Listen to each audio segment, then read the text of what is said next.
so mo wá fàsìkò yìí bọ́ta lẹ́nìí láti fún èsì fún fídíò tí mo rí nípa bàbá Adabasioni. Gbogbo ń tẹ́ ẹ sọ pa mi bẹ́ẹ̀ kọ́ ló ṣe rí o. Ọ̀rọ̀ nípa bàbá wòlíì Olu Alo tí à ń bá bọ̀. Bàbá Adabasioni Olúwafẹ́mi Esi Oro. Inú mi á dùn tí ẹ bá lọ wo àwọn previous programs mi. Màá sọ tó bí interview pẹ̀lú Tèmítọ́pẹ́ Kọ́láwọlé lẹ́nìí. Màá sọ tó bí interview pẹ̀lú Pastor Ṣẹ́gun Oyèbọ́lá. Màá sọ fún wa lórí ètò lásìkò yìí. Ẹ̀yin ìyá lè mọ ibi tí ọ̀rọ̀ ń lọ. Ẹ jẹ́ kí n kọ́kọ́ bẹ̀rẹ̀ báyìí. Mi ò ní play voice note wọn kankan. Mi ò ní play ẹ̀. Mi dẹ̀ ní play video ẹ̀. Ṣùgbọ́n mo ti gbọ́, mo ti mọ tó wà ń bẹ̀. Màá máa mú ní kọ̀ọ̀kan ìjèjì. Bàbá Esi Oro, ìyá Adabasioni, wọ́n sọ wípé nítorí pé Rotimi Daniel fún mi láàyè láti lọ interview àwọn family Iyabo Obe, òun ni mo ṣe lọ interview Tèmítọ́pẹ́ àti Pastor Ṣẹ́gun. Àkọ́kọ́ kò rí bẹ́ẹ̀. Kò rí bẹ́ẹ̀ o. Kò rí bẹ́ẹ̀. Torí pé ṣe rí interview Fúnkẹ́ tí mo ṣe, ó ti expose ọ̀pọ̀lọpọ̀ nǹkan. Àwọn tó ń wò wá wọ́n ti mọ ibi tọ́rọ̀ ń lọ. Interview grandma tí mo ṣe, ó ti expose ọ̀pọ̀lọpọ̀ nǹkan tí Rotimi Daniel sọ nípa bàbá wòlíì Olu Alo. And let me tell you something today, bàbá Esi Oro Adabasioni. Bàbá Olu Alo wọn ń ṣe èèyàn láyé tí mo lè sọ pé kí n sọ̀rọ̀ against wọn. Kò sí wòlíì kan láyé tí mo lè ever jáde pé wọ́n ṣe nǹkan burúkú, torí pé mo nígbàgbọ́ pé ìránṣẹ́ Ọlọ́run ni wọ́n. Bíbélì dẹ̀ jẹ́ kó yé wa pé má ṣe sọ̀rọ̀ ẹni àmì òróró mi níbi, má sì ṣe fọwọ́ kan ẹni àmì òróró mi. Kò wá sí nǹkan tí wọ́n ní wòlíì kan lè ṣe yálà ó rí bẹ́ẹ̀ àbí ò rí bẹ́ẹ̀ tí mo lè ever sọ̀rọ̀ against wọn láyé. Bàbá Esi Oro, inú mi á dùn tẹ́ ẹ bá lè farabalẹ̀ gbọ́ program yẹn dáadáa. Kì í ṣe nítorí pé wọ́n ní kí n má lọ, already kí n má lọ sí ibi tí àwọn family ìyá Ìyábọ̀ wà. Mo ti interview, mo ti post yẹ, mo ti sọ, mo ti ohun tí mo fẹ́ lọ sọ ń bẹ̀, mo ti cover information yẹn. Mo ti cover information. I don't come out to bring anybody down. Kò sí nǹkan tí a fẹ́ gbà nú ẹ̀. I'm a Christian to the core. And I believe there is Jesus Christ. Kò wá sẹ́ni tó fẹ́ gbé òun kéèyàn má jẹ́ Christian. Kò sẹ́ni tó fẹ́ gbé ọmọ làkè ṣubú láyé tó náà lè ga. Pàápàá ẹni tó fẹ́ gbé àwọn tó ti ga ṣubú tó lè débi tán wà. Bàbá Adabasioni, ẹ ti misinterpret ọ̀rọ̀ mi. I'm a journalist to the core. A máa ń fi gẹ́gẹ́ bí iṣẹ́ tí mo mọ̀ tí mo dẹ̀ ń ṣe. Interview tẹ̀yẹ báyìí tó bá ṣe fún yàn. The broadcasters, the journalists, we bring out question láti lè mọ tó wà lọ́kàn tá à ń bẹ̀rẹ̀ interview lọ́wọ́ ẹ̀. Ọ̀gá wa Adéoyè Bákàrè, Jagunmólú Òde, wọ́n ṣe interview kan gbà kan fún ọba kan, tọ́ba yẹn rí ọ̀ní fín. Wọ́n wá sọ wípé kábíyèsí, a gbọ́ wípé wọ́n sọ wípé ẹ sọ pé ẹlẹ́tọ̀ọ́ àti gbé adéléyàwó yín lórí torí pé ẹjọ́ jọba ni. Àwọn ti gbọ́, wọ́n wá ní kí kábíyèsí lè put more light. Kábíyèsí wá ṣe wá dáhùn, náà ṣe máa dáhùn. Oníṣẹ́ tí mo kọ́, ọ̀gá wa Adéoyè Bákàrè, bàbá sì wà láyé wọn tí ì kú. A dẹ̀ ń follow step wọn. Ohun tá a gbọ́ la fi ń béèrè question. Now nípa question tí mo béèrè lọ́wọ́ Pastor Olúwa Ṣẹ́gun wípé a gbọ́ wípé wọ́n ní ẹnìkan jáde ní wòrìwò ní wèrè, ó wà mẹ́tàdínlẹ̀ ní camp bàbá Olu Alo láti lè put more light sí ní, kì í ṣe kí mò ń sọ wípé ìyàwó bàbá Olu Alo ni. Ẹ dẹ̀ wá rí, torí pé ohun tí àwọn èèyàn sọ fún Rotimi Daniel ni pé ẹni tí wọ́n rí ní camp yẹn tó jáde nítorí pariwo yẹn wípé ìyàwó bàbá Olu Alo ni, gẹ́gẹ́ bí nǹkan tí Rotimi Daniel sọ. Nǹkan tẹ̀mí gbọ́, mo wá fi interview Pastor Ṣẹ́gun, wọ́n dẹ̀ put light sí láti lè sọ fáwọn èèyàn pé kì í ṣe ìyàwó bàbá Olu Alo, ẹni báyìí ni o. Ìdáhùn sí béèrè tẹ̀ béèrè nìyẹn pé kí ni right mo ní pé ẹ̀yin náà gbọ́ tẹ́ni ṣe ń béèrè wípé ṣé ó fẹ́ sọ pé ìyàwó bàbá Olu Alo ni, mi ò sọ bẹ́ẹ̀ o. Ṣùgbọ́n láti put more light, torí tí n bá béèrè débẹ̀ àwọn èèyàn ò ní mọ̀ yìí pé kì í ṣe ìyàwó bàbá Olu Alo náà rí bẹ́ẹ̀. Wọ́n ló yẹ kí n béèrè débẹ̀, wọ́n dẹ̀ explain pé àbúrò interpreter kan ò ní. Ẹ máa rí pé láàrin yẹn ohun tí Rotimi Daniel sọ táwọn èèyàn sọ fún Rotimi Daniel tó náà dẹ̀ sórí program ẹ̀ àti kọ́kọ́ debunk yẹ. Ohun tí wọ́n pè ní retraction nìyẹn o.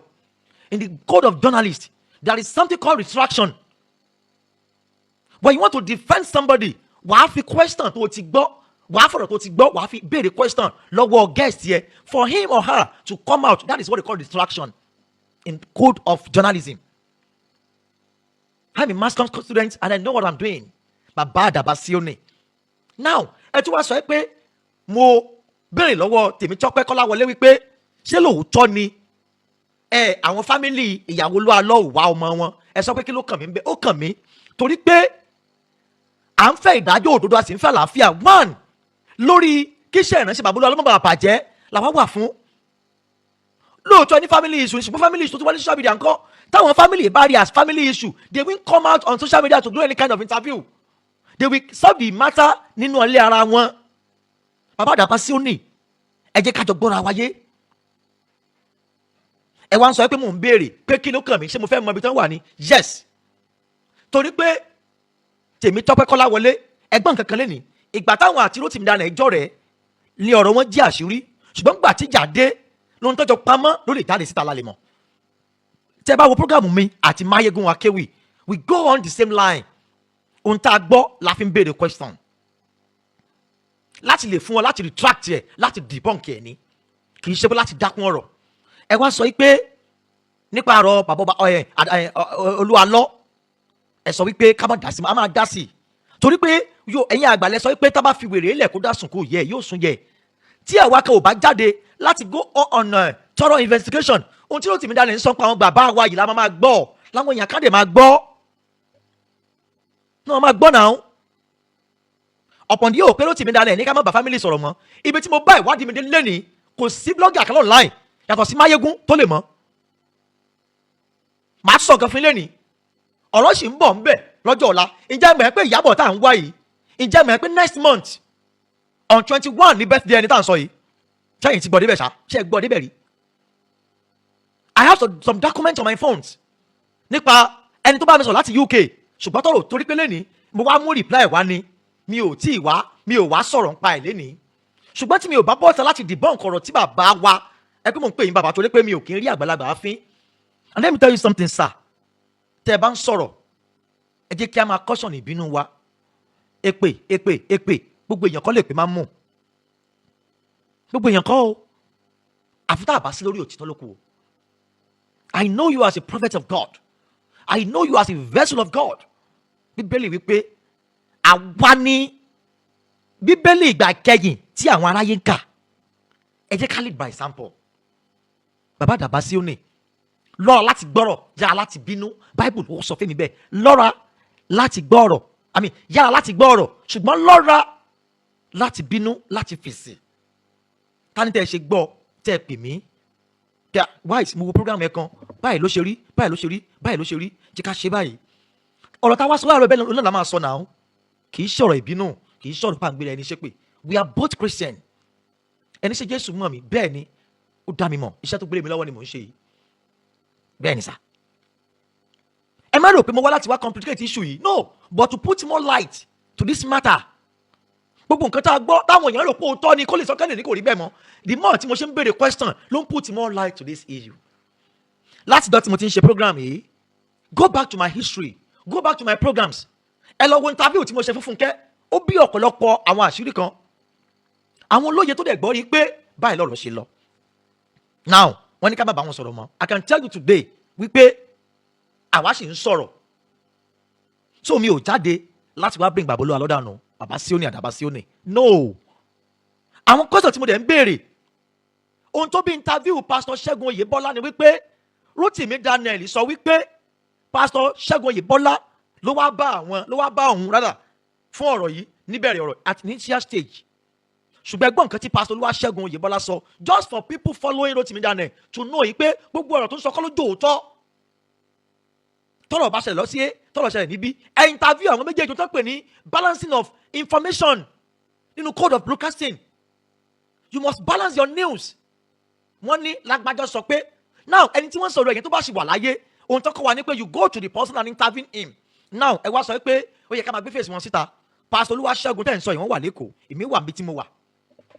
It's not easy for me to go now and go and meet him there but the easiest way for us to communicate is through phones. Tìbú ńlá ṣe tá a dẹ̀ gbé jáde kódà ọjọ́ tí mo pe pastor Olúwaṣẹ́gun mi ì sọ fún wọn pé màá pè wọ́n pé màá ṣe live pẹ̀lú wọn mi ì sọ fún wọn àti kọ́kọ́ sọ̀rọ̀ ní Sunday tí mo wà ní program kan nìbàdàn tí mo ní màá pè wọ́n padà mo wá rí pé nǹkan tó ń sọ yẹn kò yẹ kó jẹ́ èmi nìkan ni màá gbọ́ tẹ́ bá wo interview yẹn kò síbi tí mo ti sọ̀rọ̀ against bàbá Olú Alo kò dẹ̀ síbi tí mo ti sọ pé gbogbo tí ó ti nílẹ̀ ń sọ pẹ̀lú Alo bẹ́ẹ̀ ló ṣe rí torí mo mọ̀ ẹ́ kó ṣe é ṣe kó má rí bẹ́ẹ̀ mo dẹ̀ mọ̀ ẹ́ pé bẹ́ẹ̀ kọ́ ló ṣe rí ṣùgbọ́n ìdájọ́ wà lọ́wọ́ Ọlọ́run ìdájọ́ wà lọ́wọ́ Ọlọ́run kò dẹ̀ sẹ́ni tó ṣe interview lórí program mi kankan tí mo wá go deeper lórí ọ̀rọ̀ ẹ̀ olúfẹ́nu rẹ̀ sọ́nà tó bá jẹ́ ọ̀rọ̀ court gan wọ́n á ní màá ní ẹ lọ play voice yẹn ṣé mi ni mo sọ bẹ́ẹ̀. Bàbá Adabasioni ẹ má jẹ́ ká gba ìṣòro láàyè lórí ọ̀rọ̀ yìí. Àwa tí ọ̀rọ̀ wa ṣọ̀kan tábà tuntun ń jà tábà ti ń sọ̀rọ̀ against wa ẹ má jẹ́ tẹ̀yìn jẹ ọ̀rọ̀ yìí ò ní nítumọ̀ kankan máa ń gbà tó bá yá. So mo wá fàṣìkò yìí bọ́ta lẹ́nìí láti fún èsì fún fídíò tí mo rí nípa bàbá Adabasioni. Gbogbo ń tẹ́ ẹ sọ pa mi bẹ́ẹ̀ kọ́ ló ṣe rí o, bẹ́ẹ̀ kọ́ ló ṣe rí. Èmi àti ti sọ̀rọ̀ láàárọ̀ yìí ẹ sọ statement kan ẹni yẹn kí n máa rìkọ́ọ̀dù mi ní rìkọ́ọ̀dù nítorí pé mi ò rí gẹ́gẹ́ bí èèyàn burúkú.